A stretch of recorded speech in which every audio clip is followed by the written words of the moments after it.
अब हम लोग चेक करते हैं कि खुद मोहंती सर कहाँ लगाते हैं अपने पैसे, इनका पोर्टफोलियो कैसा है। सर सबसे पहले बताइए कि आपका करंट एसेट मिक्स क्या है। एसेट मिक्स अभी 70-30 है।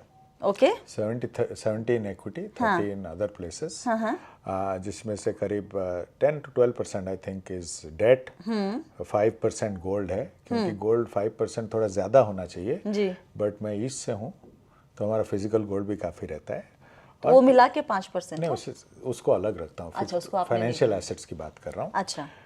एंड अराउंड 10% इन ऑल्टरनेट्स, जो शायद थोड़ा बढ़ा होगा। तो ये जो मेरे पास डेटा है वो आपका 2 या 3 साल पहले का है, 2023 या 24 का है। 24 का है। ओके, तो इसमें आपने 70% इक्विटी सेम रखा है, डेट 15% था आपका, गोल्ड 5%, गोल्ड भी उतना ही है अभी, तो आपने डेट में थोड़ा सा बस अभी कम किया है। हाँ, कुछ एक घर के लिए, निवेश के लिए थोड़ा निकालना पड़ा। Okay okay. और उसके पहले आपका 25% डेट में था इनफैक्ट वो। Okay, alright. ओके, वो निकालने की वजह से कम हुआ, नहीं तो डेट शुड हैव बीन 25%। और ये सारा निवेश म्यूचुअल फंड के थ्रू? जी जी जी, एब्सोल्युटली। एक्टिव पैसिव मिला के टोटली इन म्यूचुअल फंड्स। और एक्टिव पैसिव का क्या है रेशियो अभी? 80-20 है। 80 एक्टिव, 80 एक्टिव स्टिल 20, बट शायद वो धीरे धीरे 60-40 बन जाएगा। I am a big fan of factors, तो शायद फैक्टर्स में। ओके, फैक्टर्स में कोई आपकी अभी पसंदीदा factors? I started investing in small cap through factors, क्योंकि जो मेरे रिस्क फैक्टर्स थे कि लिक्विडिटी का इशू है, क्वालिटी का इशू है, वो फैक्टर्स के जरिए। तो मल्टीपल फैक्टर बेसिकली आप। ओके, और आपका लार्ज कैप, स्मॉल कैप और मिड कैप का मिक्स कैसा है? सी, पहले ना लार्ज कैप स्मॉल कैप जो जैसे मैंने बताया था वो 70-30 था।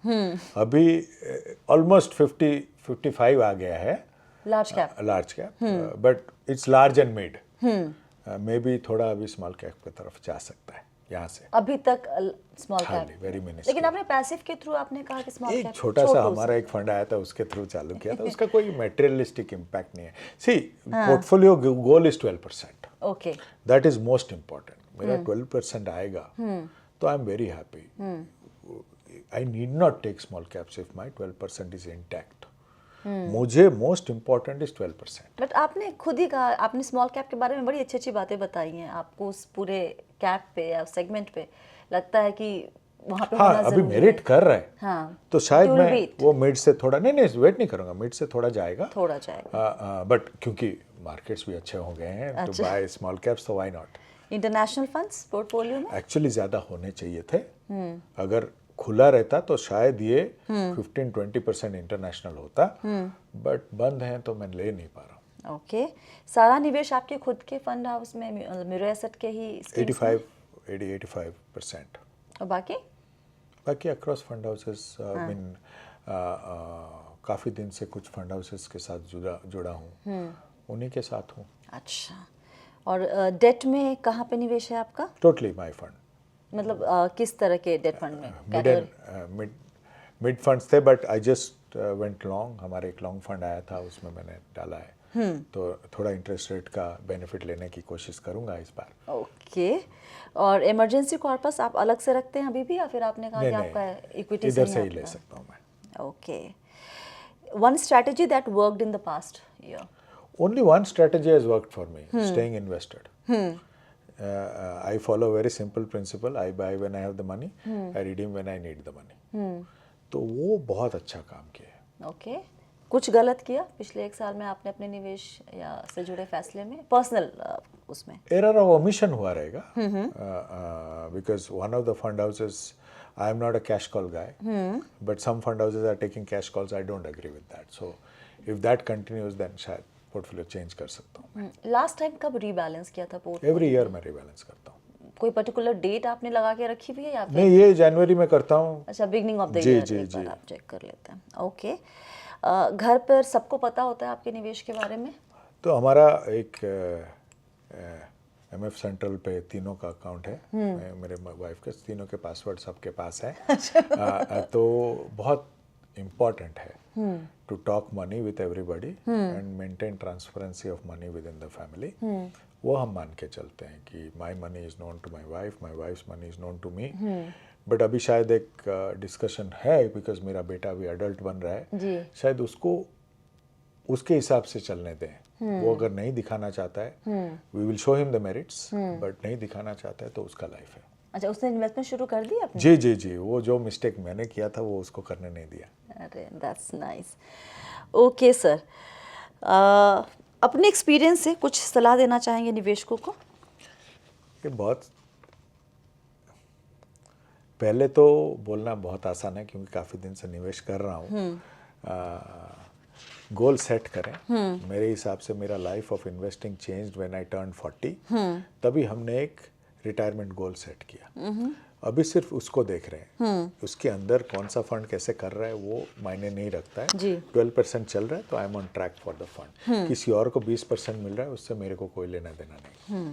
That's a mental stage, it takes time. Second, ऐसे जब हम टेस्ट होंगे, एबिलिटी टू होल्ड एलोकेशन। अगर मैंने 70-30 बोला है, जैसे अगर वो शायद 74-75 हो चुका था, वो ग्रीड अभी कम हो गया तो 5 रुपीज़ मेरा डेट में जाता है। अभी वो रेडी हो गया है ये अभी जे कर्व कैच करने के लिए। अगर मार्केट नीचे जाएगा शायद फ्रेश इन्वेस्टमेंट इक्विटी में जाएगा, डेट में नहीं जाएगा। ओके। तो holding allocation and preparing for the goal are my biggest advantage, जो 40 के बाद आई कुड ब्रिंग। एंड जिस दिन मेरा गोल हो जाएगा उस दिन मैं रिडीम करके अपना गोल। कितने गोल्स हैं अभी बचे? अभी एक ही बच गया है, रिटायरमेंट। बाकी सब कुछ हो गया? नहीं नहीं, बेटे का कुछ कमिटमेंट है, शादी वादी करेगा तो थोड़ा बहुत तो हमें करना पड़ेगा। But apart from that. Okay sir, इतना नॉइज़ है, सभी लोग कहते हैं, बड़े बड़े निवेशक कहते हैं कि उन नॉइज़ को इग्नोर करो, मत ध्यान दो। निवेशक तो खैर चलिए वो आप कैसे करते हैं? पहले आप तो इंडस्ट्री में ही हैं। पहले मैं नॉइज में ही था, अभी भी तो आप नॉइज में ही हैं। बट जिस दिन मैंने अपना पोर्टफोलियो को एक गोल दिया, फिर वो नॉइज बन गया। उसी के बारे में ही सोच बन रही है, क्योंकि सबको पैसे की ज़रूरत है और बहुत पैसों की ज़रूरत है, राइट? तो थोड़ा ठीक से रहें तो बन सकता है, और इतना मुश्किल भी नहीं है। थोड़ा उम्र भी हो चुका है, थोड़ा एक्सपीरियंस का तो थोड़ा तो आप कुछ दो मुझे। आप उम्र की बात कर देंगे तो फिर सवाल, अब जो सुन रहा है आपको वो तो 30 या 35 साल का होगा। नहीं, ये आई डिसएग्री।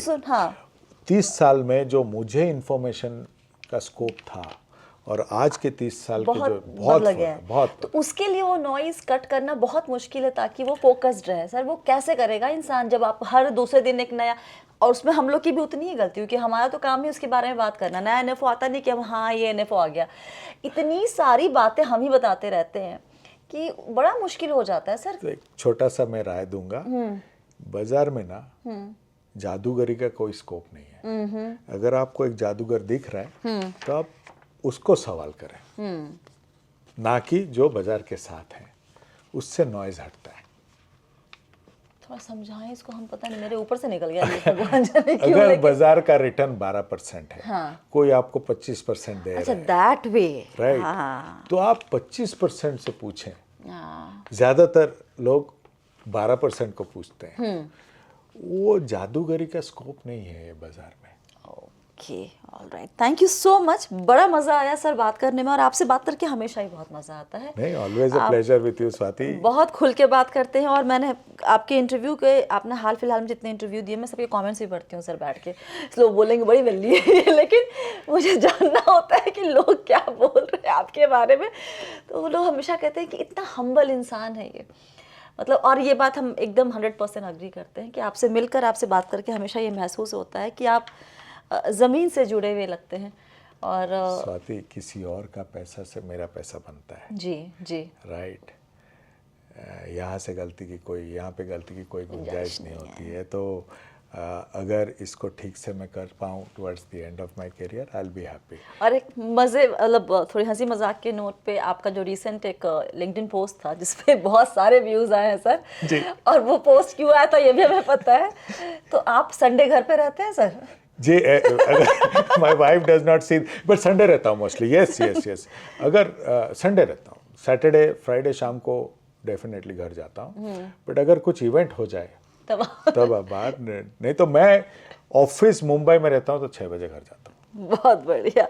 चलिए, thank you so much for your time sir, it was lovely talking to you. Pleasure, thank you so much. और इसके साथ ही फिलहाल यहाँ पर इस बातचीत को हम यहीं पे ख़त्म करते हैं। सवाल आपके जहन में अगर आ रहे हैं तो नीचे कमेंट करेंगे, व्हाट्सएप करेंगे और ईमेल करेंगे, सारी डिटेल्स आपकी स्क्रीन पर है।